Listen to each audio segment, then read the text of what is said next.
A poor single father meets a beautiful billionaire on a blind date, but when she reveals horrific burn scars on her body, he faces a choice: run away like everyone else, or stay with the woman the world has rejected. This is the story of two wounded souls finding each other in the darkness and discovering that true love doesn't come from perfection, but from accepting each other's broken pieces. Follow my story to the end, hit like, and comment the city you're viewing from so I know how far this story has come. The cafe smelled like burnt coffee and wet pavement. Daniel Hayes sat in the corner booth, checking his watch for the third time in 5 minutes, wondering why the hell he'd agreed to this. "It'll be good for you," Marcus had said, practically shoving him out the door that morning. "You can't spend the rest of your life alone, man. Emma needs to see her dad happy." Emma. The thought of his daughter made his chest tighten. She was 7 now, all gap-toothed smiles and scraped knees, and she deserved better than a father who came home covered in drywall dust every night, too tired to do anything but microwave leftovers and fall asleep on the couch. The door chimed. Daniel looked up. She was striking. That was the first thing he noticed. Tall, dark hair pulled back in a sleek ponytail, wearing a charcoal coat that probably cost more than his truck. She moved through the cafe like she owned it, her gaze scanning the room with the kind of precision that made Daniel sit up straighter without meaning to. Their eyes met. She hesitated just for a second, then walked toward him. "Daniel?" Her voice was controlled, almost careful. "Yeah." He stood, suddenly aware of the paint stain on his jeans. "Victoria?" She nodded, extending a hand. Her grip was firm, businesslike. They sat. The silence stretched between them like a rope pulled taut. Daniel had been on exactly 2 dates since Emma's mother left, and both had been disasters. He had no idea what to say to a woman like this, a woman Marcus had described as successful and a little intense, which Daniel now realized was code for way out of your league.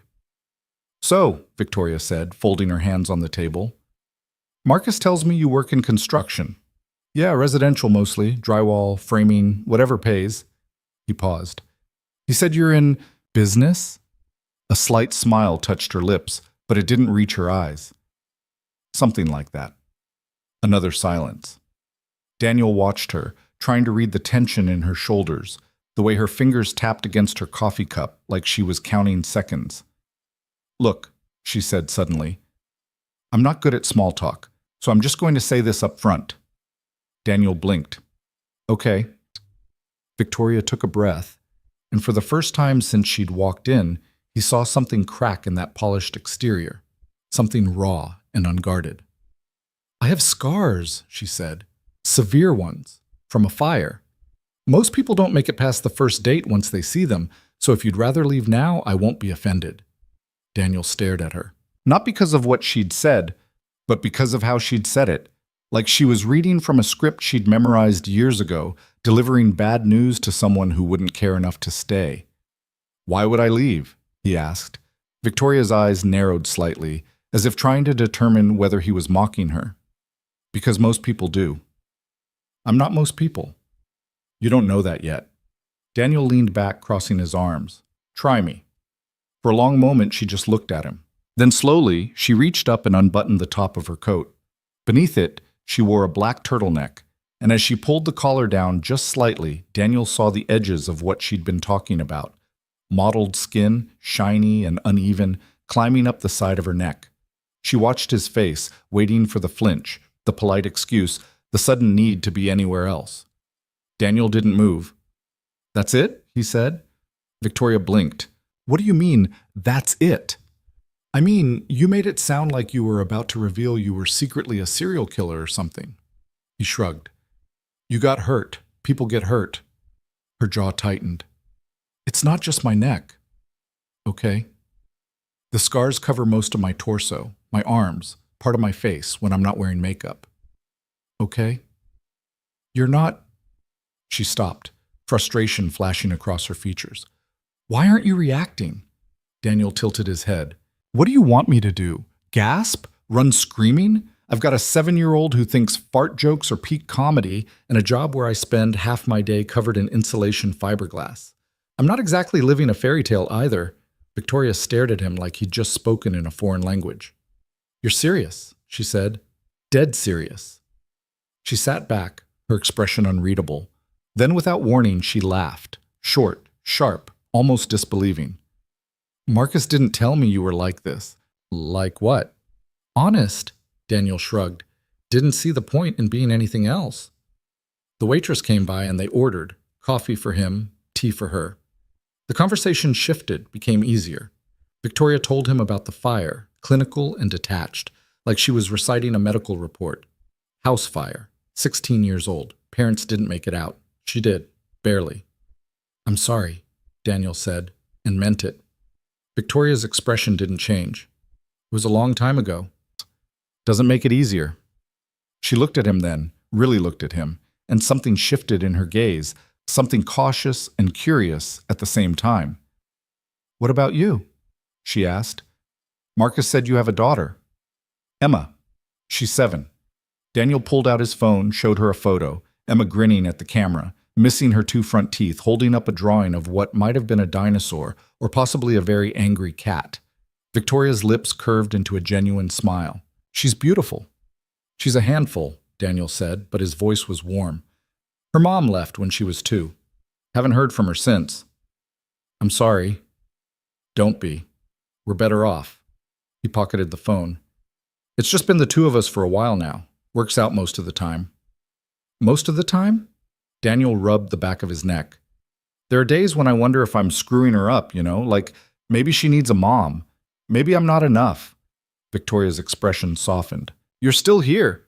That's more than a lot of people can say. Yeah, well, she deserves someone who's all the way here, not just half awake and covered in sawdust. You're being too hard on yourself. You don't know me well enough to say that. Maybe not, Victoria admitted. But I know what it's like to feel like you're not enough. Their eyes met across the table, and for a moment the cafe faded away. The hiss of the espresso machine, the chatter of other customers, all of it distant and unimportant. Can I ask you something? Daniel said. Sure. Why'd you agree to this? The blind date, I mean. Doesn't seem like your thing. Victoria hesitated. Marcus is persistent, and I thought... She stopped, choosing her words carefully. I thought maybe it was time to stop hiding. You've been hiding? For years? She looked down at her tea. It's easier that way. No one gets close. No one gets hurt. Sounds lonely. It is. The admission came out quietly, almost reluctant. Daniel leaned forward. So why now? What changed? Victoria was silent for a long time. When she finally spoke, her voice was barely above a whisper. I got tired of being afraid. The words hung between them, raw and unfiltered. Daniel didn't try to fill the silence. He just waited, letting her find her way through whatever she was thinking. The scars aren't the worst part, Victoria said eventually. It's the nightmares, the panic attacks, the way I can't stand to be in a room with candles or smell smoke without feeling like I'm back there, trapped, watching everything burn. Her hands were trembling now. She gripped her cup tighter as if trying to steady herself. I've spent 16 years building this life, this company, this reputation, and none of it matters because at the end of the day, I'm still that terrified girl who couldn't save her parents. Daniel reached across the table, not touching her, just resting his hand near hers. You survived, he said. That counts for something. Does it? Victoria's eyes were bright, glassy. Because it doesn't feel like it. It feels like I'm just going through the motions, pretending I'm okay when I'm not, pretending I don't wake up every night screaming. Have you talked to anyone, a therapist, or... I've tried, she laughed bitterly. They all say the same things. It takes time. You need to process your trauma. Have you considered medication? As if a pill is going to fix the fact that I watched my mother die and couldn't do anything to stop it. Daniel's throat tightened. He thought about Emma, about the nights he'd lain awake wondering if he was doing enough, if he'd ever be enough. I don't have answers for you, he said. I can't fix what happened, but I can listen, if that's what you need. Victoria looked at him, her composure finally cracking. A tear slid down her cheek and she wiped it away quickly, almost angrily. I don't even know you, she said. No, but maybe that's better. No expectations. She laughed again, softer this time. You're strange, you know that? I've been told. They stayed at the cafe for another hour, talking about everything and nothing. Daniel told her about Emma's school play, about the time she'd insisted on wearing a superhero cape to the grocery store and refused to take it off for a week. Victoria told him about her company, something vague involving investments and acquisitions, and about the penthouse she lived in that felt more like a museum than a home. "Do you ever get lonely?" Daniel asked. "All the time," Victoria said. "You?" "Yeah, but I've got Emma. That helps." "What about you, though? When was the last time you did something just for yourself?" Daniel thought about it. "Honestly? Can't remember." "That's not healthy." Says the woman who just admitted she lives in a museum. Victoria smiled despite herself.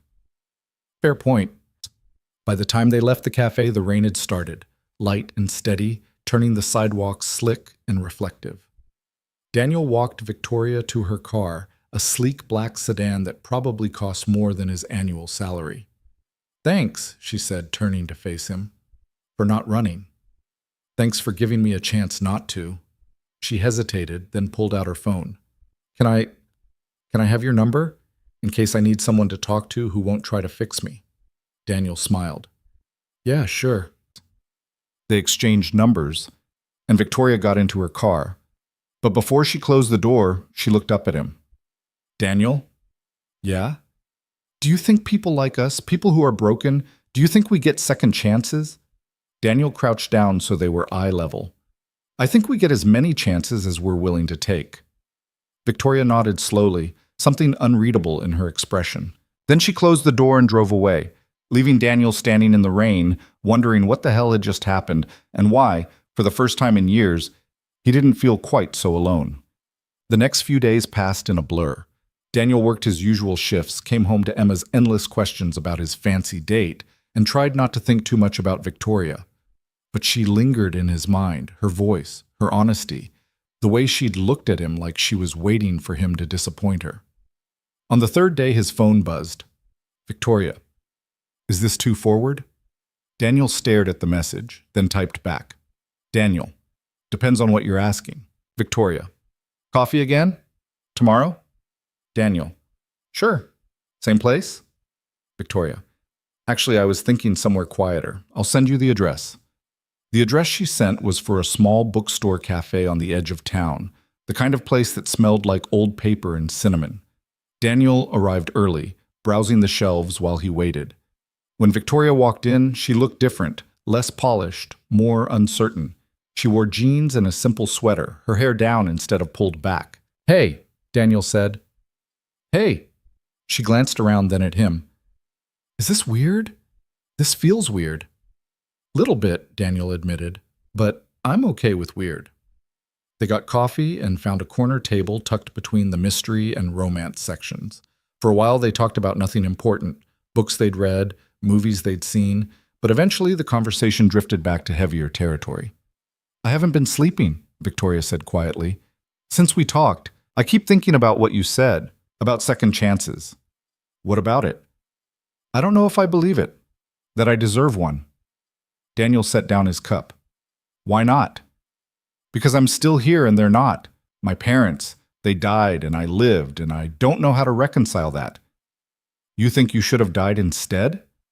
Victoria flinched. "No, maybe, I don't know." "That's survivor's guilt talking," Daniel said. "It's not rational."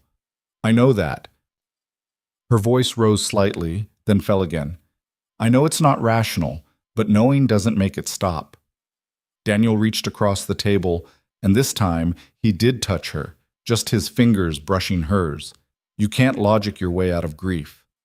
Believe me, I've tried." "With your ex?" "With everything." He pulled back, leaning against the chair. "When Emma's mom left, I spent months trying to figure out what I did wrong, what I could have done differently.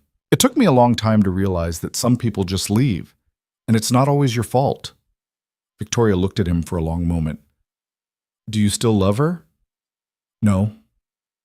The answer came easily. "I don't think I ever really did. We were young, stupid. She got pregnant and we tried to make it work, but we were never going to last." "Do you regret it? Having Emma?" "Not for a second." Daniel's voice was firm. "She's the best thing that ever happened to me, even on the hard days." Victoria's expression softened. You're a good father. I try. That's more than most people do. They stayed at the cafe until closing, and when they left, the air was crisp and cold. Daniel walked Victoria to her car again, but this time she didn't get in right away. Can I tell you something? She said. Yeah. I haven't let anyone see me, really see me, in years. Not like this. Like what? Without the armor. She gestured vaguely at herself. The business suits, the makeup, the walls I put up. I've been pretending for so long that I forgot what it feels like to just be. Daniel didn't say anything. He just waited. You scare me, Victoria admitted, because you don't want anything from me. You're not trying to fix me or save me or use me, and I don't know what to do with that. You don't have to do anything, Daniel said. Just be honest. That's all I'm asking. Victoria nodded, her eyes searching his. Then impulsively, she stepped forward and hugged him, brief and awkward, but genuine. Thank you, she whispered. Before Daniel could respond, she pulled away and got into her car, driving off into the night. Daniel stood there, hands in his pockets, feeling the ghost of her arms around him. Over the next week, they texted constantly. Little things, mostly. Victoria sending him pictures of her lunch, Daniel complaining about his boss. But beneath the casual banter, there was something deeper forming, something neither of them wanted to name yet. Then one night, Daniel's phone rang at 2 a.m. Hello? His voice was rough with sleep. Daniel? Victoria's voice was shaking. I'm sorry, I shouldn't have called. What's wrong? Daniel sat up, fully awake now. I had a nightmare. A bad one. And I know this is pathetic, but I didn't know who else to call. It's not pathetic, Daniel said. Do you want me to come over? No, can you talk to me until I calm down? Yeah, of course. He stayed on the line for over an hour, talking about nothing and everything. He told her about Emma's latest obsession with dinosaurs, about the leak in his bathroom he couldn't seem to fix, about the time he'd accidentally locked himself out of his truck in the middle of a rainstorm. Slowly, Victoria's breathing steadied, her voice losing its frantic edge. Thank you, she said finally. I don't know what I would have done if you hadn't answered. I'll always answer, Daniel said. You need me, you call. I don't care what time it is. There was a pause. Then quietly, why are you being so nice to me? Because you deserve it. You don't know me well enough to say that. Maybe not, Daniel echoed her words from their first date. But I know what it's like to feel like you're drowning. And I know what it's like when someone throws you a rope. Victoria was silent for a long time. When she spoke again, her voice was thick with emotion. I think I'm falling for you. Daniel's breath caught. Victoria, I know, it's too soon. We barely know each other. But I can't stop thinking about you, and it terrifies me because everyone I've ever cared about has left or died, and I don't know if I can survive losing someone again. You're not going to lose me, Daniel said. You can't promise that. No, but I can promise I'm not going anywhere right now. Isn't that enough? Victoria let out a shaky breath. I don't know. Is it? It has to be, Daniel said. Because that's all any of us have right now. They talked for another 20 minutes before Victoria finally said she was ready to try sleeping again. After they hung up, Daniel lay in bed, staring at the ceiling, wondering what he'd gotten himself into, and why, despite the complications, despite the fear, he didn't want to walk away. The following Saturday, Victoria invited him to her penthouse. Daniel almost said no. It felt like crossing some invisible line, but Emma was at a sleepover and he was curious. The building was in the heart of downtown, all glass and steel. The doorman greeted Victoria by name and gave Daniel a polite nod that didn't quite hide his curiosity. They took the elevator to the top floor, and when the doors opened directly into her apartment, Daniel's breath caught. It was enormous. Floor-to-ceiling windows overlooked the city, the lights glittering like stars. The furniture was modern and expensive, everything arranged with the precision of a magazine spread. This is where you live? Daniel said. Yeah. Victoria sounded almost apologetic. It's a bit much, I know. A bit? Daniel laughed. This place could fit my entire house, twice. Victoria led him inside, and as they moved through the space, Daniel noticed something. Despite the size, despite the luxury, it felt empty. There were no personal touches, no photos, no clutter, nothing that said someone actually lived here. You weren't kidding about the museum thing, he said. Victoria glanced around as if seeing it through his eyes. I told you. Don't you have anything, I don't know, anything that's just yours, that makes this feel like home? She hesitated, then walked to a closet and pulled out a box. Inside were photos, old, faded, some with singed edges. Her parents, her childhood home, a life that ended in flames. This is all I have left, she said quietly. Daniel looked through the photos carefully, reverently. They look happy. They were. Victoria's voice broke slightly. We were. Tell me about them. And she did. For the next hour, she talked about her father's terrible jokes, her mother's love of gardening, the way they dance in the kitchen on Sunday mornings. Daniel listened, asking questions, laughing at the right moments, offering comfort when her voice faltered. I haven't talked about them in years, Victoria said eventually. It hurt too much. Does it still hurt? Yes, but less, somehow. With you. They sat on the couch, the city lights casting shadows across the room. Daniel noticed the way Victoria's hands were shaking, the way she kept glancing toward the windows as if expecting something terrible to appear. What are you afraid of? He asked. Everything, she admitted. That you'll see how broken I really am and leave. That I'll let myself care about you and then lose you. That I'm kidding myself thinking I can have something normal. Who says I'm normal? Daniel said. I'm a 32-year-old single dad who can barely pay his bills and has commitment issues the size of Texas. We're both a mess, Victoria. The question is whether we want to be a mess together or apart. Victoria turned to face him fully. And you want what? To be together? I want to try, Daniel said. If you do. I don't know how. Neither do I. But we can figure it out. Victoria's eyes searched his face, looking for the lie, the catch, the inevitable disappointment. But Daniel just looked back, steady and sure. Okay, she whispered. Let's try. He reached for her hand and she let him take it.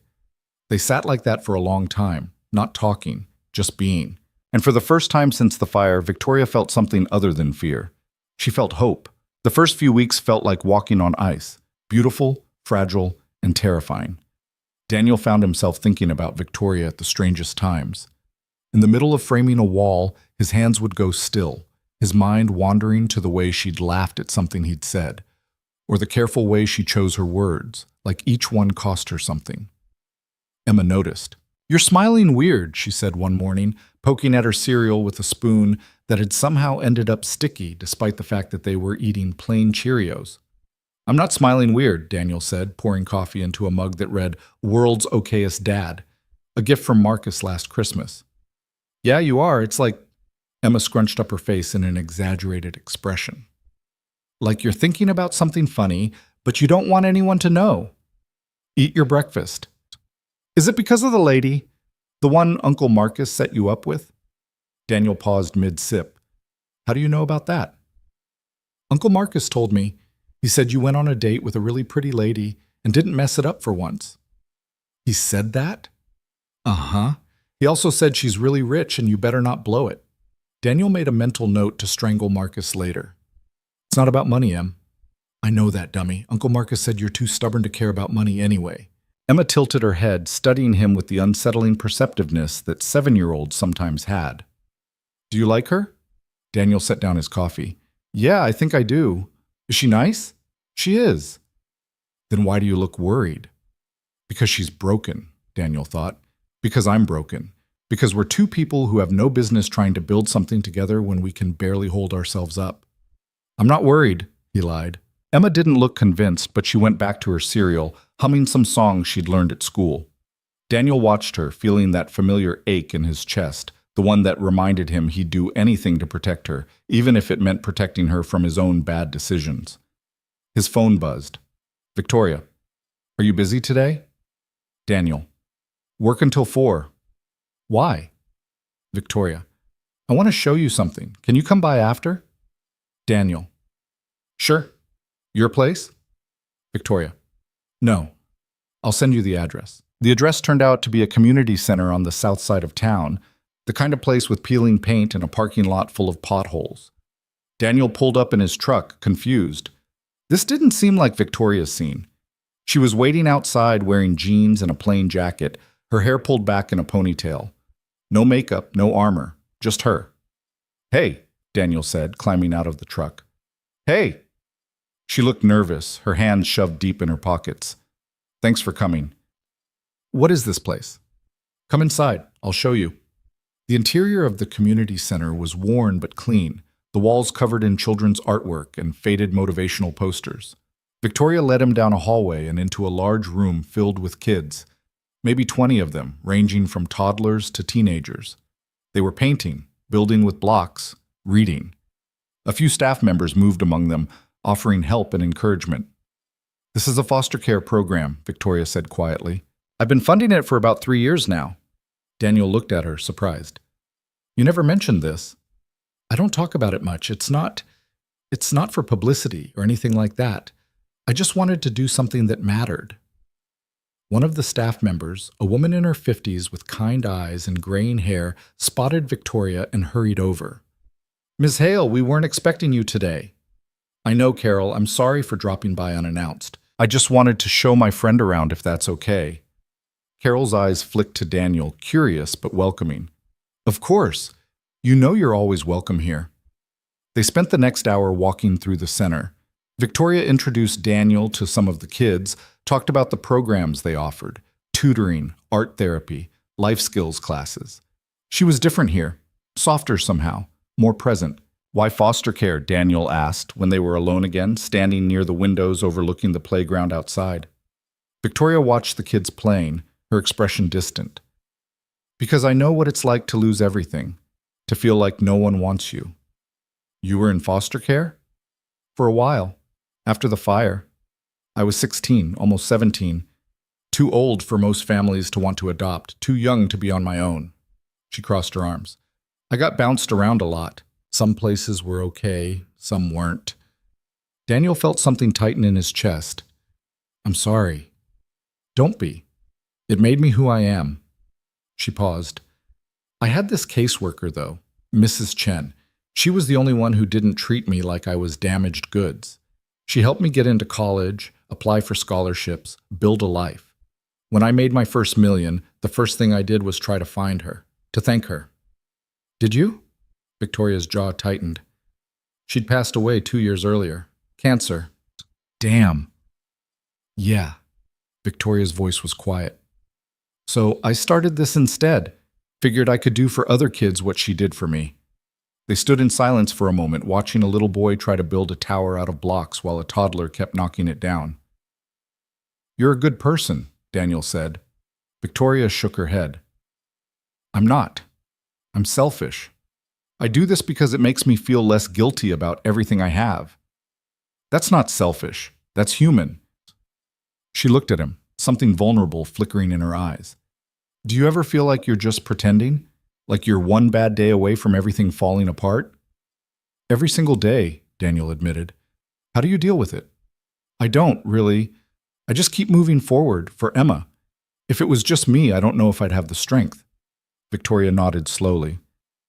"That's what I'm afraid of, that I don't have a reason strong enough to keep going." Daniel turned to face her fully. "Then find one." "It's not that simple, isn't it? You've already built all this." He gestured around the center. "You're helping kids who need it. That's a reason." "It's not enough," Victoria said, her voice breaking slightly. "I still wake up screaming. I still can't look at fire without wanting to crawl out of my skin. I still feel like I should have died with them." Daniel reached for her hand and she let him take it. Her fingers were cold, trembling. "You didn't die," he said. "You're here, and maybe that's supposed to mean something. Or maybe I'm just too stubborn to let go. There are worse things to be." Victoria laughed, but it came out wet and shaky. "You always say the right thing. How do you do that?" "I don't. I just say what I'm thinking and hope it doesn't make things worse." They left the center a little while later, Victoria quiet and withdrawn. Daniel walked her to her car, the late afternoon sun casting long shadows across the parking lot. "Thank you," she said, "for coming, for listening, for not making me feel crazy. You're not crazy. Tell that to my therapist. Daniel smiled. Want to grab dinner? Victoria hesitated. I don't know if I'm good company right now. I'm not asking for good company. I'm just asking if you're hungry. She studied him for a moment, then nodded. Okay, but nowhere fancy. I can't handle fancy right now. They ended up at a diner on the edge of town, the kind with cracked vinyl booths and a jukebox that only played country music. They ordered burgers and fries, and for a while they didn't talk about anything heavy. Just small things, easy things. Emma wants to meet you, Daniel said, dragging a fry through ketchup. Victoria froze. What? She knows I've been seeing someone. She's curious. Daniel, I don't know if that's a good idea. Why not? Because I don't know how to be around kids. What if I screw it up? You run a foster care center. That's different. Those kids don't expect anything from me. They're just grateful someone's paying attention. Victoria set down her burger. Your daughter is going to have expectations. She's going to wonder why her dad is spending time with some weird lady instead of finding her a normal mom. First of all, she's 7. She doesn't think like that. Second, you're not weird. I have panic attacks in public, Daniel. I can't stand crowds. I freak out if someone lights a candle. That's not normal. Normal's overrated. Victoria looked at him like he'd lost his mind. You're really okay with all of this? With me being a mess? I'm a mess too. We've established this. It's not the same. Why? Because your scars are visible and mine aren't? Daniel leaned forward. I've got plenty of damage, Victoria. It just doesn't show up on my skin. She blinked, her eyes bright. I don't know how to do this. How to let someone in? Then don't think about it. Just be here. With me. Right now. Victoria took a shaky breath, then nodded. They finished their meal in companionable silence, and when they left, the sky was dark and full of stars. I should get home, Victoria said. Early meeting tomorrow. Okay. But she didn't move toward her car. She just stood there, looking at him like she was trying to memorize his face. Daniel? Yeah? I'm scared. Of what? That I'm going to fall in love with you, and you're going to realize I'm not worth it. Daniel stepped closer, close enough that he could see the faint scars beneath her makeup, the uncertainty in her eyes. You're already worth it, he said. You just don't see it yet. Victoria's breath hitched. Then, before she could second-guess herself, she leaned forward and kissed him. It was tentative at first, uncertain, but Daniel responded, his hand coming up to cup the back of her neck, and suddenly nothing else mattered. Not the scars, not the fear, not the 1,000 reasons why this was a bad idea. When they finally pulled apart, Victoria was crying. Sorry, she whispered. I'm sorry, I don't know why. Don't apologize. I haven't done that in so long, and I didn't think… Victoria. Daniel's voice was gentle but firm. It's okay. She nodded, wiping at her eyes. I should really go. Okay.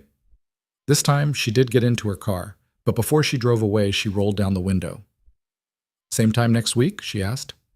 Daniel smiled. Yeah, same time. The following week, Daniel brought Emma. He'd warned Victoria ahead of time, given her a chance to back out, but she'd insisted she wanted to meet his daughter. So they agreed to meet at a park. Neutral ground, low pressure. Emma was vibrating with excitement the entire drive over. Is she pretty? She asked for the 3rd time. Very, Daniel said. Is she nice? I told you, yes.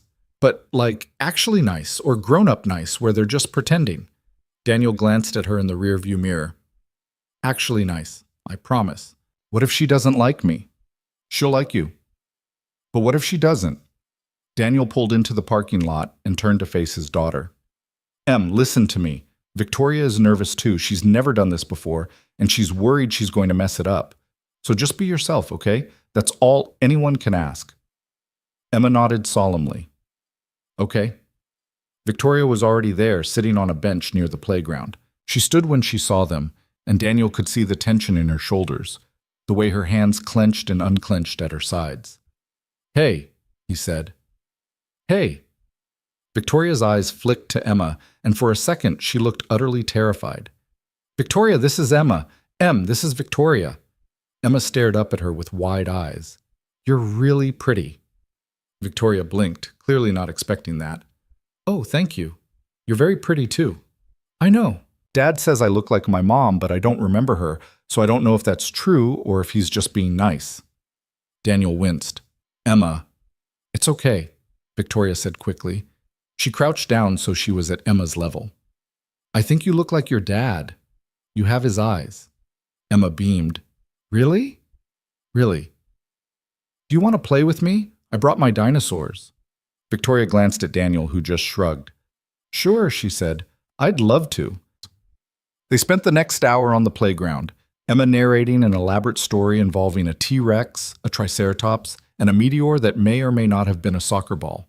Victoria played along, asking questions, making sound effects, and Daniel watched, something warm settling in his chest. When Emma ran off to the swings, Victoria sat down next to him on the bench, slightly out of breath. She's amazing, Victoria said. Yeah, she is. You've done a good job with her. I've done my best. Victoria was quiet for a moment. She's lucky to have you. I'm the lucky one, Daniel said. She's the only thing that's kept me sane the last 5 years. Do you ever wish things were different, that her mom had stayed? Sometimes. Not because I miss her, but because Emma deserves better than what I can give her. You're giving her love, Victoria said. That's more than a lot of kids get. They watched Emma swing higher and higher, her laughter carrying across the playground. She likes you, Daniel said. How do you know? She's not shy. If she didn't like you, she'd ignore you. Victoria smiled. Good to know. Emma came running back, cheeks flushed. Can Victoria come to dinner at our house? Daniel looked at Victoria. You don't have to. I'd like that, Victoria said, if it's okay. Please, Dad, please. Daniel sighed. Okay, but we're ordering pizza. I'm not cooking. Emma whooped and ran back to the swings. Victoria looked at Daniel, nervous again. Are you sure about this? She asked. No, but I want to try. That night, they sat in Daniel's cramped living room, eating pizza straight from the box, while Emma told Victoria every single fact she knew about dinosaurs, which was apparently a lot. And did you know that the Stegosaurus had a brain the size of a walnut? That's so small. How did it even think? I don't know, Victoria said, smiling. Maybe it didn't need to think very much. That's what I said. But my teacher said all animals think, even if their brains are small. Daniel watched them, something settling in his chest that felt dangerously close to contentment. Victoria fit here, in his messy house with his rambling daughter, in a way he hadn't expected. After Emma went to bed, Daniel and Victoria sat on the couch, the TV playing some movie neither of them were paying attention to. Thank you, Victoria said, for today, for letting me be part of this. You don't have to thank me. I do, though. You didn't have to let me into your life, into Emma's life. But you did, and I don't take that lightly. Daniel turned to face her. I wouldn't have done it if I didn't think you belonged here. Victoria's eyes filled with tears. I don't know what I did to deserve you. You didn't have to do anything. You just had to show up. She kissed him then, slow and soft, and Daniel pulled her closer, feeling her tremble against him. When they broke apart, she rested her forehead against his. I'm falling in love with you, she whispered, and it terrifies me. I know, Daniel said. Me too. They stayed like that for a long time, holding each other in the quiet darkness, two broken people trying to believe they could be whole together. But over the next few days, cracks started to show. Victoria's nightmares got worse. She called Daniel at all hours, her voice raw from screaming, and he'd talk her down, stay on the line until she fell asleep again. But it was taking a toll on both of them. You need to see someone, Daniel said one night, exhausted after 3 hours on the phone.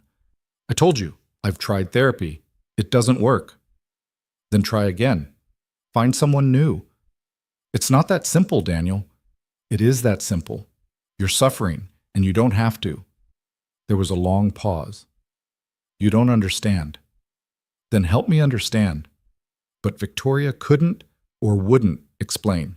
She just retreated further into herself, canceling plans, avoiding his calls. Daniel gave her space, but it felt like watching someone drown and not being able to reach them. Emma noticed. Is Victoria okay? she asked one morning. She's going through some stuff, Daniel said carefully. Is she still your girlfriend? I hope so. But you don't know? Daniel looked at his daughter, at her worried little face, and felt something twist in his gut. I don't know, Em. You should call her, make sure she's okay. I've tried, she's not answering. Then go see her. That's what you do when someone you love is sad. You go see them. Out of the mouths of babes, Daniel thought. That night, after Emma was asleep, Daniel drove to Victoria's building. The doorman recognized him and let him up without question. When he reached her door, he knocked.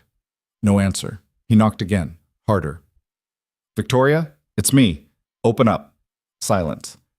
I know you're in there. I can see the lights on. Finally, the door cracked open. Victoria stood there in sweatpants and an old t-shirt, her hair tangled, her eyes red and swollen. What are you doing here? She asked. Checking on you. I'm fine. You're not fine. Let me in. Daniel, please. She hesitated, then stepped aside. The apartment was a mess. Takeout containers everywhere, papers scattered across the floor, curtains drawn tight against the outside world. When was the last time you left this place? Daniel asked. I don't know, a few days? Victoria, don't. Her voice was sharp. Don't lecture me, I can't handle it right now. Daniel took a breath, trying to stay calm. I'm not here to lecture you. I'm here because I'm worried about you. Well, don't be. I'm not your responsibility. You're not a responsibility. You're someone I care about. Victoria laughed bitterly. For now, until you realize what a disaster I am and leave like everyone else. I'm not leaving. You say that now. I'm not leaving, Daniel repeated, firmer this time, no matter how hard you try to push me away. Victoria's face crumpled. Why?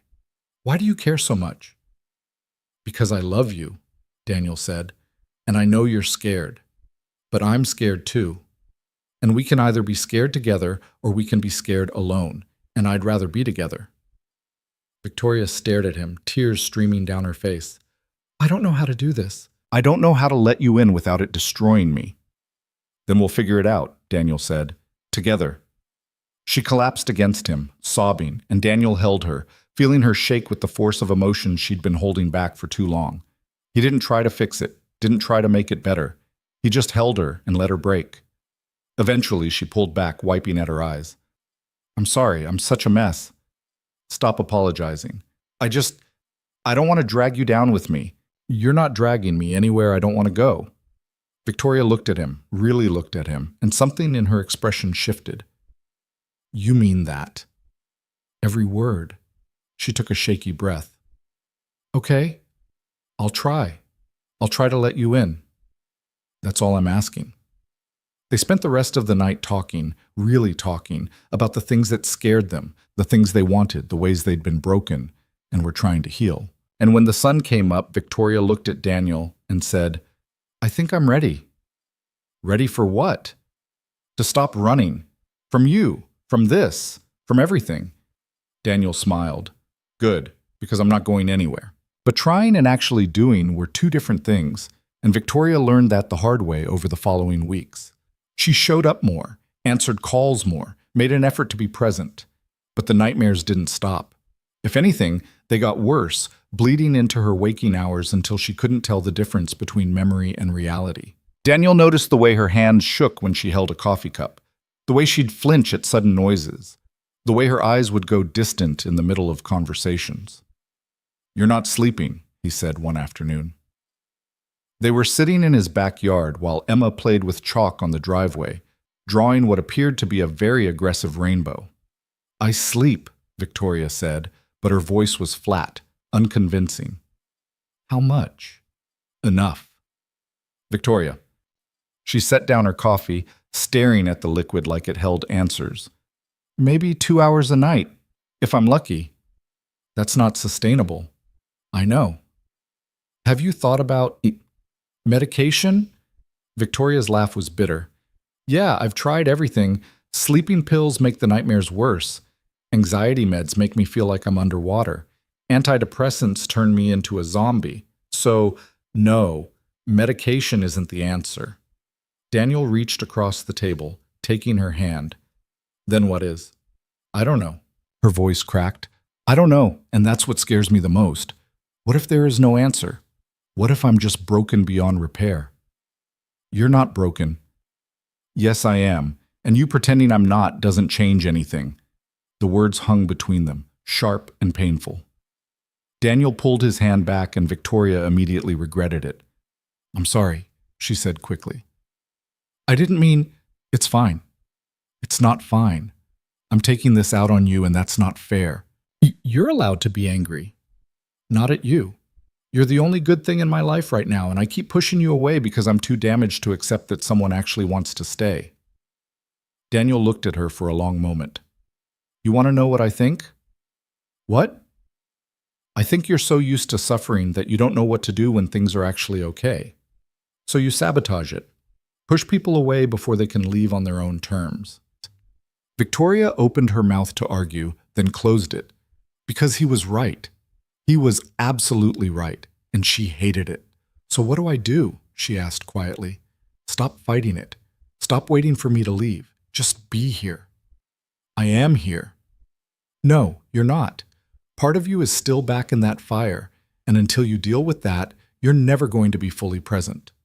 Victoria's eyes filled with tears. I don't know how to deal with it. I've tried. I've spent 16 years trying, and I'm still stuck. Then maybe it's time to try something different. Like what? Daniel hesitated. There's a grief support group that meets at the community center on Tuesday nights. I looked it up after you told me about your parents. Maybe it would help to talk to other people who've lost someone. Victoria stared at him. You want me to sit in a circle with strangers and pour my heart out? I want you to try, that's all. I can't. Why not? Because... Victoria stopped, struggling to find the words. Because if I start talking about it, really talking about it, I'm afraid I won't be able to stop. I'm afraid I'll fall apart completely. Then fall apart, Daniel said. I'll be there to help you put the pieces back together. Victoria looked at him, at the certainty in his eyes, and felt something shift inside her. You really believe that, don't you? That I can get better? I do. Why? Because I've seen you with those kids at the foster center. I've seen you with Emma. You're not as broken as you think you are, Victoria. You're just hurting, and hurt can heal. She wanted to believe him, desperately, but the fear was too strong, too deeply rooted. I'll think about it, she said finally. That's all I'm asking. Emma came running over then, holding up a piece of chalk.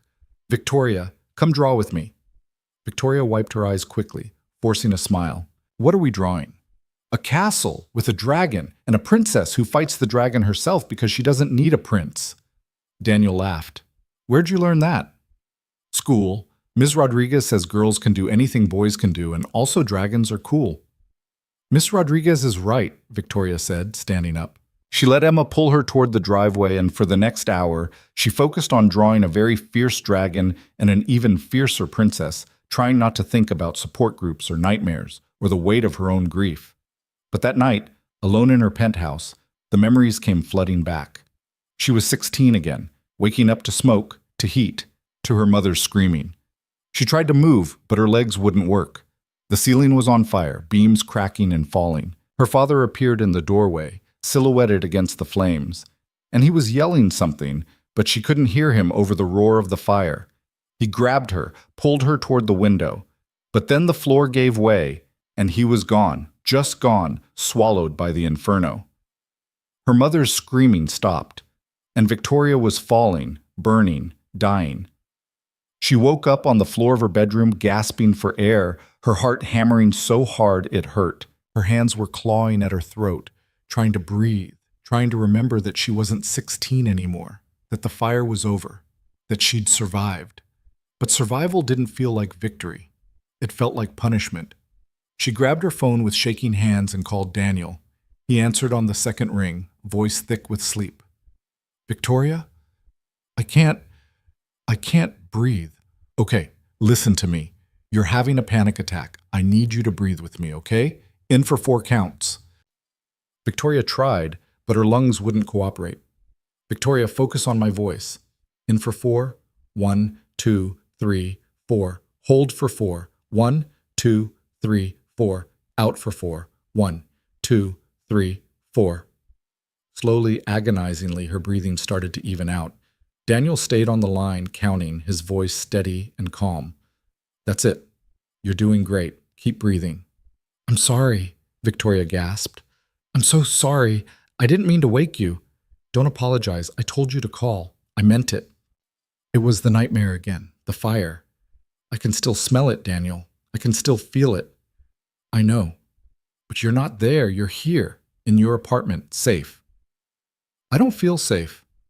"I know, but you are. I promise." They stayed on the line for another 20 minutes, Daniel talking about nothing important, Emma's latest school project, the job he was working on, a stupid thing Marcus had said at lunch. Gradually, Victoria's heart rate slowed. Her hands stopped shaking. "Better?" Daniel asked. "A little." "Good. Now I want you to do something for me." "What?" "Get up, walk to the bathroom, splash some cold water on your face, then get back in bed, and I'm going to stay on the phone with you until you fall asleep." "Daniel, you don't have to. I'm not hanging up until you do what I said." Victoria did as he asked, and when she climbed back into bed, phone pressed to her ear, she heard Daniel shifting on the other end. "You there?" he asked. "Yeah." "Good. Close your eyes." "I'm scared I'll have the nightmare again." "Then I'll be here when you wake up." Something in Victoria's chest loosened at that. She closed her eyes, listening to Daniel's breathing, and for the first time in weeks, she felt like maybe she wasn't completely alone. The next morning, Victoria made a decision.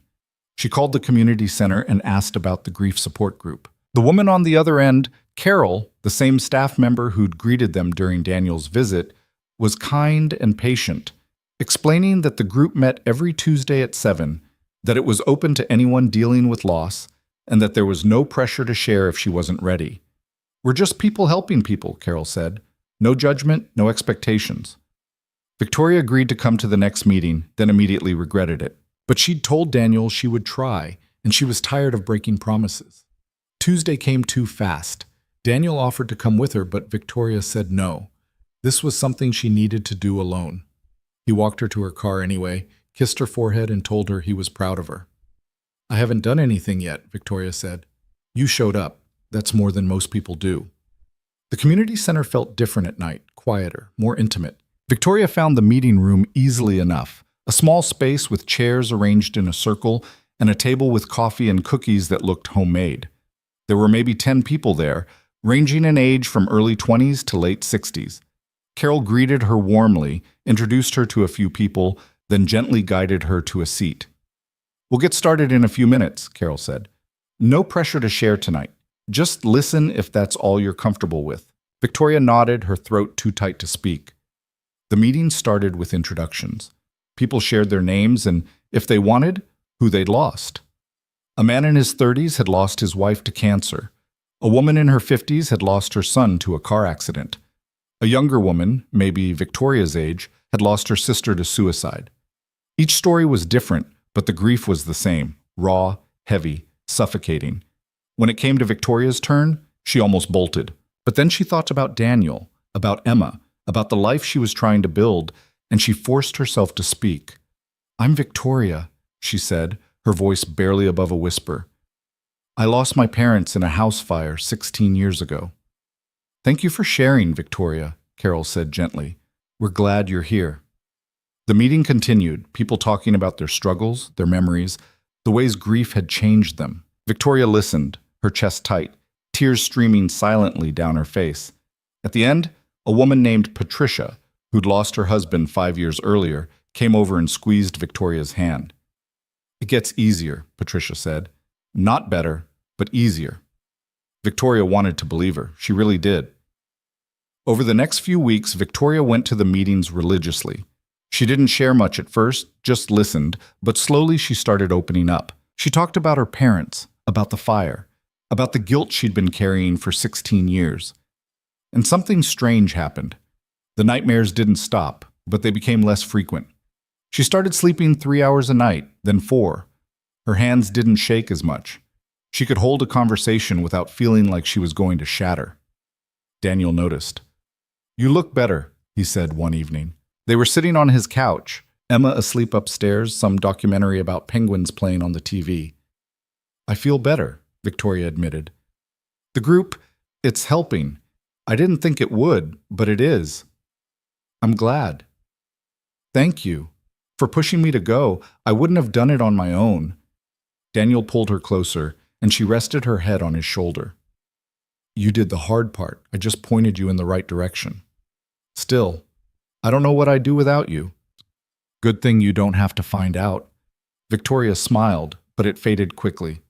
Daniel? Yeah? What if I'm always like this? What if the nightmares never fully go away? What if I'm always going to be the woman who wakes up screaming in the middle of the night? Daniel was quiet for a moment. Then I'll be the guy who talks you down. Every single time. That's not fair to you. Let me decide what's fair to me. Victoria lifted her head to look at him. You really mean that? I really mean that. She kissed him then, slow and deep, pouring everything she couldn't say into it. When they pulled apart, Daniel's eyes were dark, his breathing uneven. Victoria, I want to stay tonight, she said, if that's okay. Emma's upstairs. I know, I don't want to go home. I don't want to be alone. Daniel searched her face, then nodded. Okay, you can take my bed. I'll sleep on the couch. Daniel, I'm not trying to be a gentleman. I'm trying to respect boundaries. If we do this, I want it to be because we're both ready, not because you're scared to be alone. Victoria felt tears prick her eyes. How are you so good to me? Because you deserve it. She stayed that night, curled up in Daniel's bed that smelled like him, sawdust and aftershave, and something indefinably comforting. And for the first time in months, she slept through the night without waking up once. But the peace didn't last. A week later, Victoria got a phone call that sent everything spiraling. It was from her lawyer, informing her that someone was contesting the inheritance from the fire. A distant relative she'd never met was claiming that Victoria's parents had promised them a share of the estate, and they were taking it to court. It's baseless, the lawyer assured her, but it's going to be messy. They're going to dig into everything, the fire, the investigation, your parents' finances. It's going to bring up a lot of painful memories. Victoria hung up the phone and immediately felt the walls closing in. The fire. They were going to make her relive the fire. Talk about it in depositions, in court, in front of strangers who would pick apart the worst night of her life for money. She couldn't breathe. Her phone buzzed. Daniel. Daniel. Dinner tonight? Emma wants to make you her famous spaghetti. Victoria stared at the message, her vision blurring. She couldn't do this. She couldn't drag Daniel and Emma into her mess. They deserved better than a woman who couldn't escape her past, who was about to be dragged through the legal system and publicly humiliated. She typed back. Victoria. I can't. I'm sorry. Daniel. Everything okay? Victoria. I need some space. I'll call you later. But she didn't call. She didn't answer when Daniel called her. She just turned off her phone and sat in her penthouse, staring at the city lights, feeling the darkness close in. Daniel showed up at her door that night anyway. Go away, Victoria said through the intercom. No. Daniel, please, I can't do this right now. Then let me do it for you. Open the door. I'm fine. You're not fine, and I'm not leaving until you talk to me. Victoria buzzed him up because she knew he'd just camp out in the lobby if she didn't. When he walked in, he took one look at her face and crossed the room, pulling her into his arms. What happened? He asked, and Victoria broke. She told him about the lawsuit, about the relative she'd never met, about having to relive the fire all over again in front of lawyers and judges and people who didn't care about her pain. I can't do it, she sobbed. I can't go through that again. Then don't, Daniel said. I don't have a choice. You always have a choice. Settle. Give them the money, whatever it takes to make this go away. It's not about the money, it's the principle. They didn't care about my parents when they were alive. They don't get to profit from their death. Daniel pulled back, looking her in the eye. Then fight. But you don't have to fight alone. I can't ask you to be part of this. You're not asking, I'm offering. Victoria shook her head. This is going to get ugly, Daniel, really ugly. They're going to drag my name through the mud. They're going to make me out to be some gold digger who profited off her parents' death. And I can't let that touch you and Emma. So what? You're just going to shut us out? Push us away because things got hard? I'm trying to protect you. I don't need protecting. I need you to trust me. I do trust you. Then act like it. Stop making decisions for me. Stop assuming I'm going to leave the second things get difficult. Victoria's hands were shaking. Everyone leaves, Daniel. Everyone. My parents, the foster families, every person I've ever let get close. Why would you be any different? Because I love you, Daniel said, his voice breaking. And I'm not going anywhere. But you have to let me in, Victoria. All the way in, not just the parts you think are acceptable. Victoria stared at him, tears streaming down her face. I don't know how. Then we'll figure it out, together, like we've been doing. She wanted to believe him, but the fear was so strong, so all-consuming that she couldn't see past it. I need time, she said, to think, to deal with this lawsuit, to figure out who I am when everything's falling apart. Daniel's jaw tightened. How much time? I don't know. That's not an answer. It's the only one I have right now. Daniel stepped back, and the distance between them felt like a chasm. Okay, take your time. But know this. I'm not going to wait forever. At some point, you have to decide whether you want this or not, whether you want me or not. I do want you. Then prove it. Stop running. He left, and Victoria collapsed on the floor, feeling like her entire world was disintegrating around her. She'd pushed him away, just like she always did, and this time she wasn't sure he'd come back. The next few days were torture. Victoria went through the motions, met with lawyers, prepared for depositions, tried to keep her company running, but inside she was hollow. She stopped going to the grief group, stopped answering calls, stopped pretending she was okay. And then, 5 days after Daniel had walked out, she got a call from Carol. Victoria? It's Carol from the community center. We missed you at group this week. I've been busy, Victoria said, her voice flat. I understand, but I wanted to check in, make sure you're okay. I'm fine. There was a pause. Victoria, I've been doing this for a long time, and I can hear in your voice that you're not fine. What's going on? And for some reason, that simple question broke something open inside Victoria. She told Carol everything, the lawsuit, the fight with Daniel, the overwhelming certainty that she was going to lose everything. Carol listened without interrupting, and when Victoria finally ran out of words, she said, Can I tell you something? Sure. Grief makes us do stupid things. It makes us push away the people who love us because we're so afraid of losing them that we'd rather lose them on our own terms. But here's the thing, you can't control loss, you can't prevent it. The only thing you can control is how you show up for the people who are still here. Victoria closed her eyes. I don't know how to show up. I've spent so long protecting myself that I don't know how to be vulnerable. Then start small. Call Daniel. Tell him you're scared. Tell him you need help. That's all vulnerability is, asking for what you need and trusting that the other person will give it to you. What if he says no? Then at least you'll know. But what if he says yes? Victoria sat with that for a long time after they hung up. Then she picked up her phone and called Daniel. He answered on the third ring. Victoria? I'm sorry, she said, the words tumbling out. I'm sorry for pushing you away. I'm sorry for being so scared that I hurt you. I'm sorry for... Stop, Daniel said gently. I don't need an apology. I need to know if you're okay. I'm not okay, I'm really not okay, but I want to be, and I can't do it alone. You don't have to, Daniel said. I'm here. I've always been here. I know, and I'm sorry it took me so long to see that. There was a pause. Can I come over? Please. 20 minutes later, Daniel was at her door.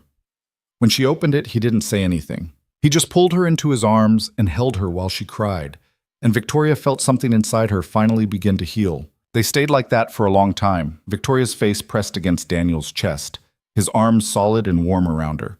When she finally pulled back, her eyes were red and swollen, but something had shifted in her expression, less guarded, more open. Come sit, Daniel said, guiding her to the couch. Tell me about the lawsuit, all of it.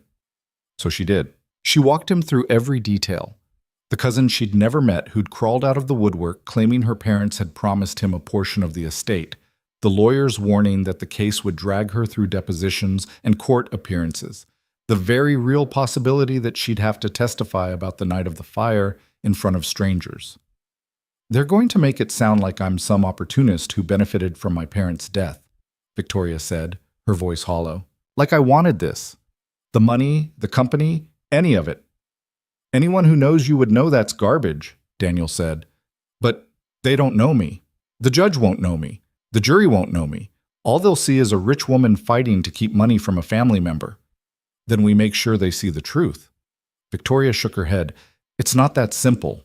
My lawyer says these cases get ugly. They'll dig into everything. My relationship with my parents, my mental health history, the fire investigation. They'll twist every fact to fit their narrative. How much is this cousin asking for? 15 million? Daniel whistled low. That's not pocket change. It's nothing compared to what I inherited.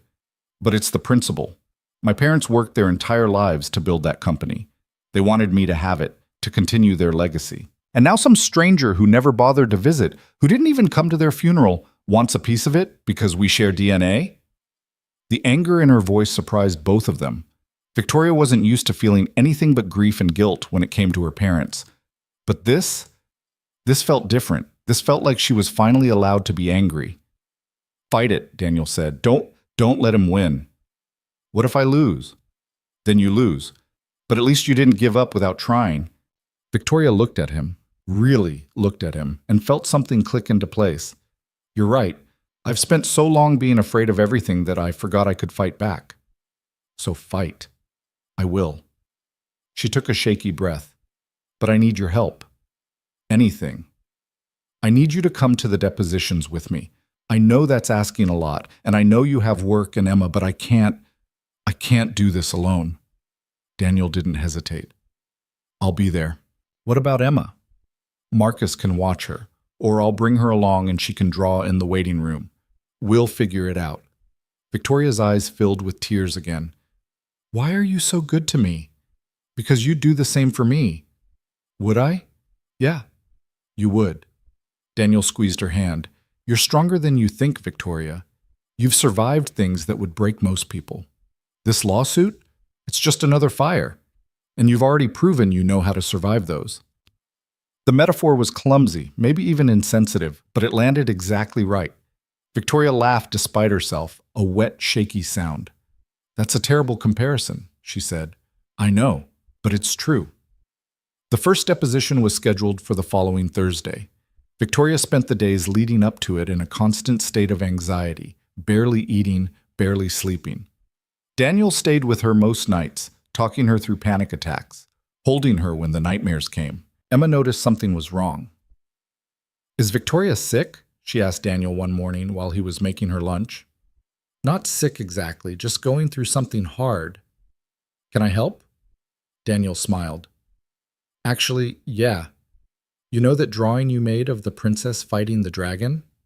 Yeah? Do you think you could make one for Victoria? I think she could use a reminder that princesses can fight their own battles.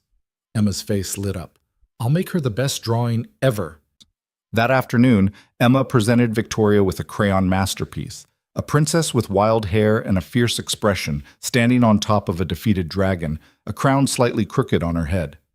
You're the princess, Emma explained. And the dragon is whatever's making you sad. Victoria stared at the drawing, something warm and painful blooming in her chest. It's perfect, Emma. Thank you. Dad says you're really brave, even braver than the princess. Your dad's being generous. Nuh-uh. Dad doesn't lie. He says lying is for people who are scared of the truth. Victoria glanced at Daniel, who shrugged. She remembers everything I say. It's terrifying. You should put it on your wall, Emma said, pointing at the drawing. So when you're scared, you can remember you're brave. Victoria carefully folded the drawing and put it in her purse. I'll keep it with me, always. The morning of the deposition arrived too fast. Victoria, dressed in a charcoal suit, her armor back in place, but her hands were shaking so badly she could barely button her shirt. Daniel helped her, his touch gentle and steady. You've got this, he said. What if I fall apart in there? Then you fall apart, but you get back up and keep going. They drove to the lawyer's office in silence, Victoria staring out the window, trying to control her breathing. Daniel's hand found hers, and she held on like he was the only thing keeping her anchored. The deposition room was exactly as awful as she'd imagined. Cold, sterile, filled with strangers in expensive suits who looked at her like she was a puzzle to be solved. Her cousin Robert was there too, a man in his 50s with thinning hair and a smug expression that made Victoria's skin crawl. Daniel wasn't allowed in the room, but he waited right outside, and knowing he was there made all the difference. The questions started simple. Her name, her age, her relationship to the deceased, but they quickly turned invasive. Can you describe your relationship with your parents in the months leading up to their death? It was good. Normal. Normal how? We had dinner together most nights. They asked about school. I asked about their work. It was fine. Just fine? Victoria's lawyer interjected. What's the relevance of this line of questioning? Robert's lawyer smiled thinly. We're trying to establish whether Ms. Hale had motive to benefit from her parents' untimely death. The room went silent. Victoria felt the blood drain from her face. That's outrageous, her lawyer said. My client was 16 years old and nearly died in that fire. The implication that she had anything to do with... We're not implying anything, Robert's lawyer said smoothly. We're simply trying to understand the family dynamics. I love my parents, Victoria said, her voice shaking with fury. I would have died for them. I almost did die. So if you're suggesting, Ms. Hale, please answer the question. Would you describe your relationship with your parents as close? Yes. No conflicts? No arguments about inheritance or the family business? I was 16. I didn't care about the business. I cared about passing my algebra test and getting into college. But you did inherit the business. A business worth over $200 million at the time of your parents' death. Because they died, not because I wanted them to. The questions went on for hours, each one more invasive than the last. They asked about her mental health, her therapy, her nightmares. They asked about the fire itself, forcing her to relive every excruciating detail. They asked about the insurance payout, the inheritance, how she'd spent the money. By the time it was over, Victoria felt like she'd been flayed open and put on display. She walked out of that room barely holding it together, and the second she saw Daniel, she collapsed into his arms. I can't do this again, she sobbed. I can't go through this again. You won't have to. That was the worst of it. They made it sound like I wanted them to die, like I planned it. Nobody believes that. Robert does. His lawyer does. Robert's a leech who's trying to profit off tragedy. His opinion doesn't matter. Victoria pulled back, wiping her eyes. What if the judge believes him? What if they think I'm some manipulative monster who killed her own parents? The fire investigation cleared you. There's no evidence of foul play. This is just a desperate attempt to rattle you. Well, it worked. Daniel cupped her face in his hands, forcing her to look at him. You are the strongest person I know. You survived that fire. You built a life from nothing. You help kids who have nobody else. You are not a monster, Victoria. You're a survivor. She wanted to believe him. She desperately wanted to believe him, but the doubt had taken root, and she couldn't shake it. The days that followed were brutal. Robert's legal team filed motion after motion, each one designed to drag out the case and wear Victoria down. Her lawyer assured her they were winning, that Robert had no real case, but it didn't feel like winning. Victoria stopped eating, stopped sleeping properly. The nightmares came back with a vengeance, worse than ever before. She started having panic attacks in public. Once in the grocery store, once during a meeting with her board of directors. Daniel was there for all of it, but Victoria could see the toll it was taking on him too. He was exhausted, running between work and Emma and her, and she hated herself for being such a burden. You should take a break from me, she said one night. They were in her penthouse, the city lights glittering below, and Victoria felt like she was suffocating. What? From this. From me. It's too much. I'm too much. Daniel set down the coffee he'd been drinking. Where's this coming from? I'm ruining your life. You're barely seeing Emma. You're exhausted. You deserve better than this. Stop telling me what I deserve. I'm serious, Daniel. You can't keep sacrificing everything for me. I'm not sacrificing anything. I'm choosing to be here. Why? Victoria's voice broke. Why do you keep choosing me when I'm such a disaster? Because I love you. How many times do I have to say it before you believe me? I do believe you. I just don't understand why. Daniel stood up, crossing the room to stand in front of her. You want to know why? Because you're real. Because you don't hide who you are, even when it hurts. Because you fight for the people you care about. Because when Emma drew you that picture, you cried. And you kept it with you like it was the most precious thing in the world. Because you're broken and beautiful and brave, and I'd rather be with you on your worst day than with anyone else on their best. Victoria stared at him, tears streaming down her face. I don't know how to be loved like this. Then let me teach you. She kissed him then, desperate and clinging, and Daniel kissed her back like he was trying to pour every ounce of certainty he had into her. When they broke apart, Victoria was shaking. I'm scared, she whispered. I know. What if I can't do this? What if I fall apart completely? Then I'll help you put yourself back together, as many times as it takes. That's not fair to you. Let me decide what's fair to me. Victoria rested her forehead against his chest, listening to the steady thrum of his heartbeat. Okay. Okay. Okay. I'll stop trying to push you away. I'll let you help. Daniel kissed the top of her head. That's all I'm asking. The breakthrough came 2 weeks later. Victoria's lawyer called with news. Robert's legal team had made a critical error in their filings, one that basically gutted their entire case. The judge had granted a summary judgment in Victoria's favor. The lawsuit was over. Victoria hung up the phone and just sat there, staring at nothing, trying to process what she'd just heard. It was over. She called Daniel immediately. It's done, she said when he answered. The lawsuit. It's over. We won. Victoria, that's amazing. I don't know what to feel. I thought I'd be relieved, but I just feel empty. That's normal. You've been living in fight or flight mode for weeks. Your body doesn't know how to relax yet. Can you come over? I'm on my way. When Daniel arrived, Victoria was sitting on her balcony, wrapped in a blanket despite the warm evening. He sat down next to her and they watched the city in silence for a while. It doesn't feel real, Victoria said finally. I keep waiting for the other shoe to drop. There is no other shoe. It's over. What do I do now? Whatever you want. Victoria turned to look at him. I don't know what I want. I've spent so long just trying to survive that I forgot there's supposed to be more than that. Then maybe it's time to figure it out. How? Daniel smiled. Start small. What's one thing you've always wanted to do but never let yourself? Victoria thought about it. Travel. My parents always talked about taking me to Europe after I graduated high school. We never got the chance. So go. Alone? Or not alone? Daniel's eyes were warm. I've got some vacation days saved up, and Emma's never been on a plane.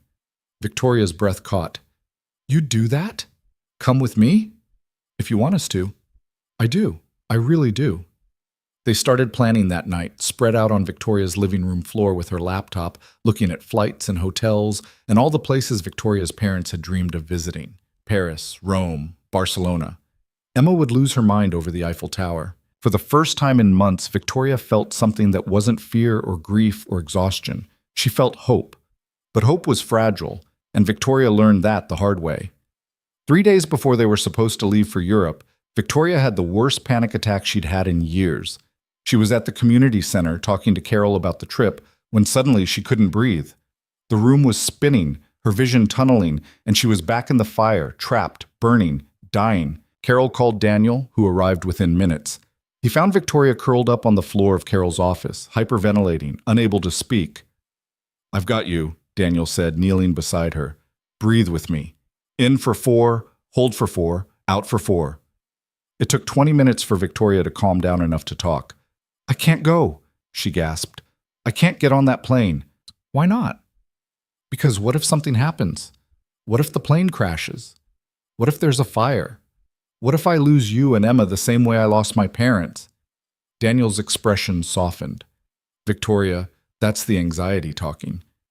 What if it's not? What if I'm right? Then we'll deal with it. But you can't live your life waiting for disaster. That's not living. That's just existing. I don't know how to stop. Yes, you do. You've been fighting this fear for months. You've been showing up, doing the work, trying to heal. Don't let one panic attack undo all of that. Victoria looked at him through tear-blurred eyes. What if I can't do it? Then we don't go. But I think you can. I think you're braver than you give yourself credit for. Carol, who'd been standing quietly in the corner, spoke up. Victoria, can I share something with you? Victoria nodded. After my husband died, I was terrified of everything. I wouldn't drive on the highway because that's where he had his heart attack. I wouldn't go to restaurants we used to visit. I basically built a prison out of my own fear. Carol sat down across from them.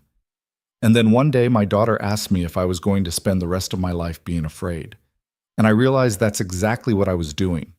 I was so scared of losing anything else that I'd already lost everything that mattered. How did you stop? Victoria asked. I didn't stop being afraid. I just started doing things anyway, scared. That's the secret nobody tells you. Courage isn't the absence of fear. It's being terrified and doing it anyway.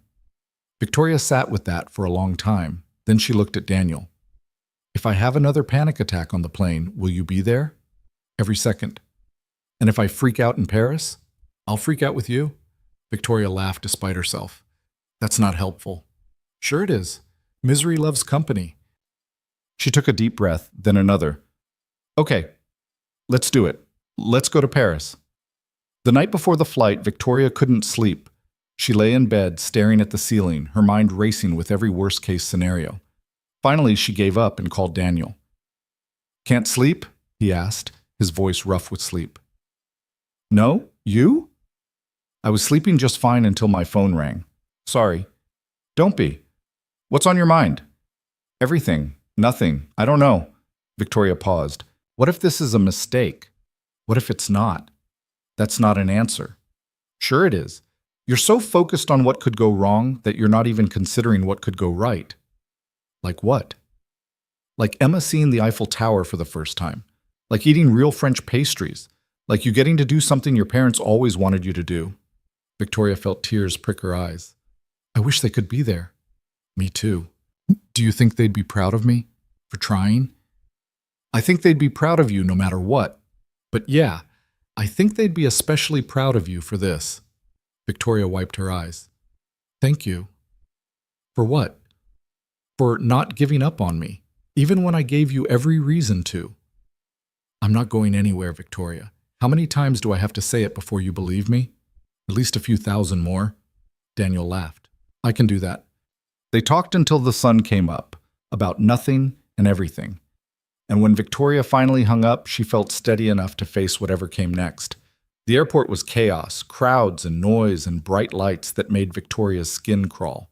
But Daniel kept a steady hand on the small of her back, and Emma chattered nonstop about all the things she wanted to see, and somehow Victoria made it through security without losing her mind. On the plane, wedged between Daniel and the window, Victoria gripped the armrests as they taxied down the runway. You okay? Daniel asked. Ask me when we're in the air. The plane lifted off, and Victoria's stomach dropped. She closed her eyes, focusing on breathing, on Daniel's hand covering hers, on Emma's excited squeals as they climbed higher. And then they were above the clouds, the world falling away below them, and Victoria opened her eyes and saw nothing but blue sky and sunlight. We did it, she whispered. Yeah, Daniel said, smiling. We did. Emma pressed her face against the window. It's so pretty. Dad, look, we're flying. Daniel caught Victoria's eye and they both laughed.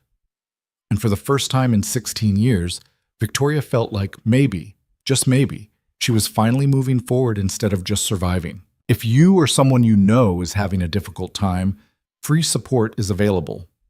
Find resources. Paris was everything Victoria's parents had promised it would be, and nothing like she'd imagined. The city sprawled beneath them as their taxi wound through narrow streets, Emma's face pressed against the window, her running commentary a steady stream of wonder. Daniel sat beside Victoria, their fingers intertwined, and every so often he'd squeeze her hand like he was checking to make sure she was still there, still present, still breathing. Look, Dad, that building is like 1,000,000 years old. Not quite 1,000,000, Daniel said, but he was smiling. Victoria watched them, this man and his daughter who'd somehow become her anchor, and felt something loosen in her chest. The panic that had gripped her at the airport had faded to a low hum, manageable, almost ignorable. Their hotel was small, tucked away on a side street in the Marais district. The woman at the front desk spoke in rapid French, switching to heavily accented English when she realized they were American. Emma was enchanted by everything: the tiny elevator, the wrought iron balcony, the view of red rooftops and chimneys. Can we go see the tower now? Emma asked, bouncing on the bed. Tomorrow, Daniel said. It's late, and we need to adjust to the time difference. But I'm not tired. You will be in about 20 minutes. He was right. By the time they'd ordered room service, croissants and hot chocolate that Emma declared the best thing she'd ever tasted, she was nodding off, curled against Daniel's side. Victoria stood on the balcony, looking out at the city, trying to process the fact that she was here, that she'd actually gotten on a plane and flown across an ocean without falling apart completely. Daniel joined her after he'd tucked Emma into bed. "How are you holding up?" he asked. "I don't know yet. Ask me tomorrow." "Fair enough." He wrapped his arms around her from behind, and Victoria leaned back into him, letting his warmth seep into her bones. "My parents stood on a balcony like this once," she said quietly, "in their honeymoon photos. They looked so happy. I bet they'd be happy you're here now. Or disappointed it took me 16 years to get here." "Victoria." She turned to face him. "I know. I'm being too hard on myself. It's a habit. When we're going to break." "We?" "Yeah, we. You're not doing this alone anymore, remember?" She kissed him, slow and deliberate, and when they pulled apart, her eyes were wet. "I love you," she said. "I don't think I've actually said it out loud yet." "You haven't." "Well, I do. Love you. Even though you're stubborn and you refuse to let me sabotage myself and you make terrible jokes when I'm having a panic attack." Daniel grinned. "Those are all my best qualities." "I know." They stood there for a long time, wrapped in each other, the city humming below them, and Victoria felt something she hadn't felt in years. Peace. The next morning, Emma dragged them out of bed at dawn, insisting they couldn't waste a single second of Paris. They ate breakfast at a cafe down the street, more croissants, strong coffee for the adults, pain au chocolat for Emma, and then set off toward the Eiffel Tower. Emma's reaction when she finally saw it made the entire trip worth it. She stopped dead in the middle of the sidewalk, her mouth falling open, her eyes wide. "It's huge," she breathed. "Yeah, it is," Daniel said, crouching down beside her. "Want to go up?" "We can go up?" "All the way to the top." Emma shrieked and took off running, Daniel jogging after her, laughing. Victoria followed more slowly, her phone out, capturing the moment. She'd take this memory back with her, hold on to it on the hard days. The view from the top was dizzying. Emma pressed against the railing, pointing out landmarks she'd memorized from the guidebook Daniel had bought her. Victoria stood back, gripping the metal barrier, fighting the urge to retreat to the center where it felt safer. "You okay?" Daniel asked, appearing at her elbow. "Heights aren't really my thing. You made it this far. You can make it a few more minutes." Victoria forced herself to look out at the city, at the Seine winding through it like a silver ribbon, at the buildings and bridges and endless sky. Her heart was hammering, her palms sweating, but she stayed. "I'm proud of you," Daniel said quietly. "For not passing out? For being here, for trying." Victoria looked at him, at this man who'd seen her at her worst and hadn't run, and felt her throat tighten. "I couldn't have done this without you." "Yeah, you could have. You're stronger than you think." "I'm really not." "Then we'll agree to disagree." They spent the rest of the day wandering through the Louvre, where Emma declared the Mona Lisa smaller than I thought, along the Champs-Élysées, where Victoria bought her a stuffed Eiffel Tower that she refused to put down. By evening, they were all exhausted, feet aching, but Emma insisted they had to have real French dinner. They found a small bistro tucked away on a quiet street, the kind of place tourists usually missed. The waiter was charmed by Emma's attempts at French. She'd been practicing merci and s'il vous plaît all day, and brought her extra bread without being asked. "This is the best day ever," Emma announced, tomato sauce smeared on her chin. "Yeah," Daniel said. "Better than your birthday?" "Way better. We're in Paris." Victoria watched them, this little family that had somehow become hers, and felt something crack open inside her. Not the painful breaking she was used to, but something gentler, like a door opening, letting light in.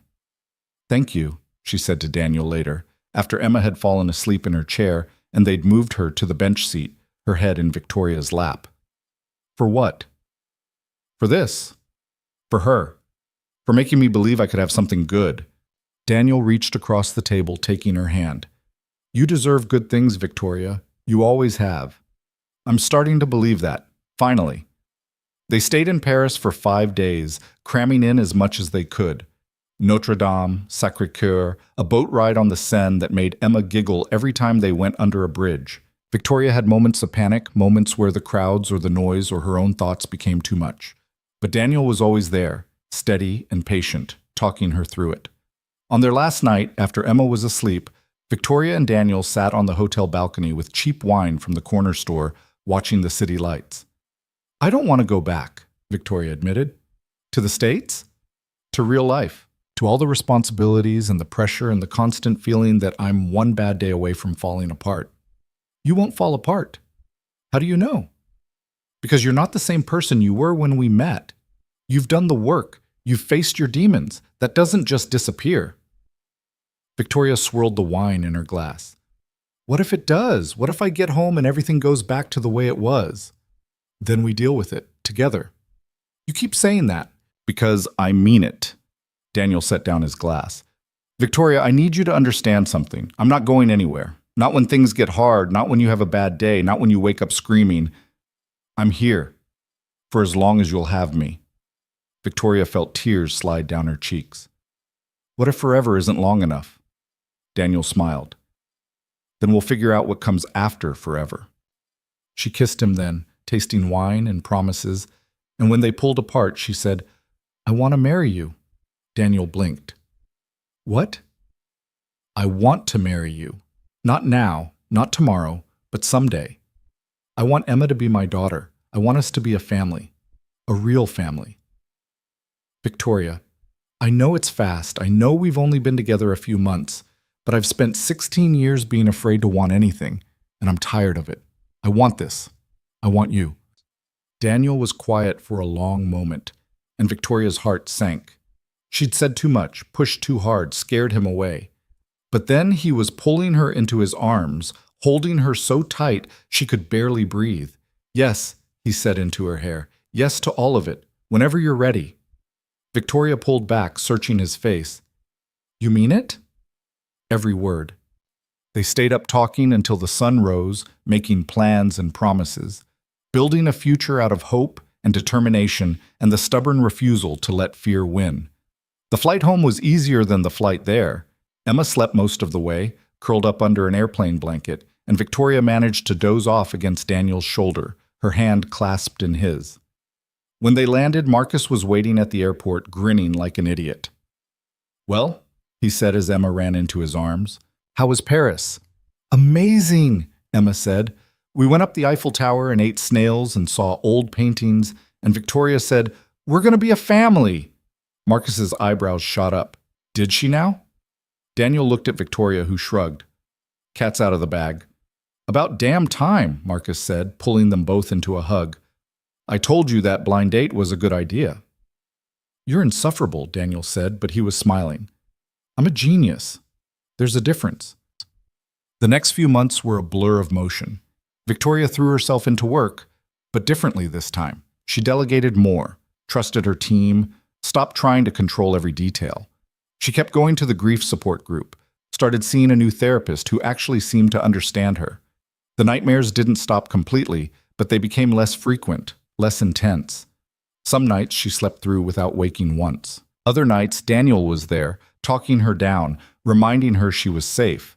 Emma started calling Victoria V, short for Victoria, and then one day it became Mom V, and Victoria cried for an hour. "Is that okay?" Emma asked, worried. "I can call you something else if you want." "No," Victoria managed through her tears. "It's perfect." They moved in together, Daniel and Emma into Victoria's penthouse, which suddenly felt less like a museum and more like a home. Emma's drawings covered the refrigerator, Daniel's work boots cluttered the entryway, and Victoria found herself tripping over dinosaur toys at 3 in the morning and not even minding. The proposal happened on a random Tuesday. They were at the community center, Victoria helping Emma with her homework, while Daniel talked to Carol about expanding the foster care program. It was ordinary, mundane, and perfect. Daniel knelt down in front of Victoria, right there in the middle of the community center, and pulled out a simple ring. "I know we already talked about this," he said, "but I wanted to do it properly. Victoria Hale, will you marry me?" Emma was bouncing up and down. Say yes! Say yes! Victoria looked at Daniel, at this man who'd seen her at her absolute worst and chosen to stay anyway, and felt her heart swell. Yes, she said. Always yes. The wedding was small, just Marcus and Carol and a handful of people from the grief support group. Emma was the flower girl, and she took the job so seriously that she counted out each petal she dropped, whispering numbers under her breath. Victoria wore a simple dress, cream-colored, long sleeves to cover the scars she was still learning to accept. Daniel wore a suit he'd rented, looking uncomfortable and handsome and perfect. When it came time for the vows, Daniel went first. "I'm not good with words," he said, his voice rough, "but I'll try. Victoria, you came into my life when I'd given up on finding anything real. You were scared and broken and convinced you weren't worth loving. And somehow, you taught me that being broken doesn't mean being worthless. That scars, visible or not, are just proof we survived. I promise to stand by you on the hard days. I promise to remind you you're strong when you forget. I promise to love you and Emma with everything I have for as long as I live." Victoria was crying before he finished. When it was her turn, she took a shaky breath. "I spent 16 years believing I didn't deserve happiness," she said. "That I should have died in that fire with my parents. That survival was a punishment, not a gift. And then I met you, and you refused to let me hide. You saw all my broken pieces and didn't try to fix them. You just loved me anyway. Daniel, you gave me a reason to stop surviving and start living. You and Emma are my family, my home, my second chance. I promise to keep fighting, for us, for this life we're building, for the future I never thought I'd have." There wasn't a dry eye in the room. The reception was held at the community center because Victoria insisted. The kids she'd been helping for years decorated the space with handmade banners and drawings. Emma gave a speech that was mostly about dinosaurs, but ended with, "I'm really glad Victoria's my mom now." Marcus got drunk and told embarrassing stories about Daniel's failed attempts at dating before Victoria. Carol cried through her entire toast, and Victoria and Daniel danced in the center of the room, surrounded by people who'd become family and felt whole. Later, after everyone had left and Emma was asleep at Marcus's house, Victoria and Daniel stood on the balcony of the penthouse, looking out at the city. "We did it," Victoria said. "Yeah, we did. I never thought I'd have this. A husband, a daughter, a life that doesn't feel like I'm just going through the motions." Daniel pulled her close. "You deserve all of it. I'm starting to believe that." They stood there in comfortable silence, and Victoria thought about her parents, about the life they'd wanted for her. She'd never know if this was what they'd imagined, but she thought they'd be proud. Not because she'd inherited their company or made millions or built a successful career, but because she'd survived. Because she'd chosen to live, really live, despite the pain. "What are you thinking about?" Daniel asked. "That maybe surviving isn't a punishment after all. Maybe it's a gift. And it took me 16 years and a stubborn construction worker to figure that out." Daniel laughed. "I prefer determined. Stubborn. Determined. Agree to disagree?" "Always." Victoria turned to face him, cupping his face in her hands. "I love you. And I'm going to spend the rest of my life being grateful you didn't run when I gave you every reason to." "I love you too. And I'm going to spend the rest of my life reminding you that you're worth staying for." They kissed as the city lights glittered below them, two broken people who'd found a way to be whole together. Not because they'd fixed each other, you can't fix people, and Victoria had learned that the hard way, but because they'd chosen each other, scars and all. The next morning, Victoria woke up to find Emma already in the kitchen, attempting to make pancakes with Daniel's supervision. The kitchen was a disaster. Flour everywhere, batter on the ceiling, Emma covered in syrup. But they were laughing, and the sound filled the entire apartment. "Morning, Mom V," Emma said, grinning. And just like that, Victoria knew she was home. 6 months later, Victoria stood in front of the grief support group, preparing to share something she'd been working on for weeks. "I've been coming to this group for over a year now," she said, her voice steady. "And I've learned a lot about grief, about how it doesn't have a timeline, how it changes, but never really goes away, how it can coexist with joy. But the biggest thing I've learned is that surviving isn't the same as living." She looked around the room at the faces of people who'd become friends, who'd held space for her pain when she couldn't hold it herself. For 16 years, I survived. I built a successful company, made money, helped people, but I wasn't living. I was just existing, waiting for the next disaster, convinced I didn't deserve anything good. And then I met someone who refused to accept that version of me, who saw past the scars and the fear and the guilt and loved me anyway. Victoria's voice cracked slightly, but she pushed through. I'm not going to stand here and tell you that love fixes everything, because it doesn't. I still have nightmares. I still have days where I can't get out of bed. I still carry the weight of my parents' death. But I also have a husband now, a daughter, a life that feels worth living. And I think that's what my parents would have wanted for me. Not perfection, not constant happiness, just the courage to keep going, even when it's hard. Patricia, the woman who'd told Victoria that grief gets easier, not better, was crying. So was Carol. Half the room was in tears. So if you're sitting here thinking you don't deserve to move forward, that you should have died instead of them, that survival is a punishment. I get it. I've been there. But I'm asking you to consider the possibility that maybe you survived for a reason. Maybe you're meant to do something with this second chance. Maybe your story isn't over yet. After the meeting, Patricia hugged her tight. That was beautiful, she said. It was terrifying, Victoria admitted. The best things usually are. Victoria drove home that night with a sense of peace she'd never experienced before. Not the absence of pain, she'd carry that pain for the rest of her life, but the presence of something stronger. Hope, love, purpose. When she walked into the apartment, Daniel and Emma were building a blanket fort in the living room, and they both looked up with matching grins. Come help, Emma demanded. We're making a castle. Victoria dropped her bag and crawled into the fort, letting Emma direct the placement of pillows and Daniel's terrible architectural suggestions.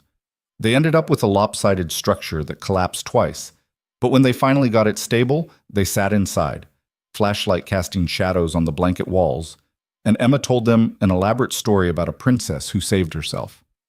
And she didn't need a prince, Emma said firmly, because she was brave all by herself. What about friends? Victoria asked. Did she have those? Emma considered this. Yeah, she had friends, and they helped her fight the dragon, but she did the fighting herself. That's a good story, Daniel said. The best, Victoria agreed. Later, after Emma was asleep and they were cleaning up the fort, Daniel caught Victoria's hand. You okay? He asked. You've been quiet since you got home. I'm good. Really good, actually. Yeah? Victoria smiled. Yeah. I was just thinking about how far I've come, how different my life is now compared to a year ago. Different good or different bad? Different good. The best kind of different. Daniel pulled her into his arms and they swayed slightly, dancing to music only they could hear. I'm proud of you, he said, for everything, for fighting, for staying, for choosing this life even when it was hard. I couldn't have done it without you. Maybe, but you did it. That's what matters. Victoria rested her head against his chest, listening to his heartbeat, and thought about all the versions of herself she'd been. The terrified 16-year-old who survived a fire, the closed-off billionaire who pushed everyone away, the broken woman who thought she didn't deserve love. All those versions had led her here, to this moment, to this man, to this life. And maybe that was the point. Maybe you didn't have to be whole to be worthy of love. Maybe being broken was just part of being human. Maybe the scars, visible and invisible, were just proof that you'd lived, that you'd survived, that you'd kept going even when every part of you wanted to give up. I love you, Victoria said. I love you too. And standing there in the ruins of a blanket fort, in an apartment that finally felt like home, Victoria realized something profound. She wasn't healed. She probably never would be, not completely, but she was healing, and that was enough. The nightmares still came sometimes. The panic attacks still hit without warning. The grief still rose up and threatened to drown her. But she had tools now, support, people who loved her unconditionally. She had Daniel, who stayed through every storm. She had Emma, who reminded her every day that life could be simple and joyful and good. She had Carol and Patricia and the grief group who held space for her pain without trying to fix it. She had a life worth fighting for. And some days, that was more than enough. Some days, it was everything. Years later, Victoria would look back on this moment as the turning point. Not the moment she met Daniel, not the moment they got married, but this quiet Tuesday night in a messy apartment with a collapsed blanket fort and a sleeping child down the hall. This was the moment she finally understood that love wasn't about being perfect or whole or healed. It was about showing up, broken pieces and all, and trusting that someone would love you anyway. It was about choosing to live instead of just survive. It was about second chances and the courage to take them. And as Victoria stood there in Daniel's arms, listening to the city hum beyond the windows, she made a silent promise to her parents, to herself, to the terrified 16-year-old who'd crawled out of that burning house convinced she should have died. She promised to keep going, to keep fighting, to keep choosing this messy, imperfect, beautiful life. Because she'd survived for a reason, and she was finally ready to find out what that reason was. Sonnet 4.5.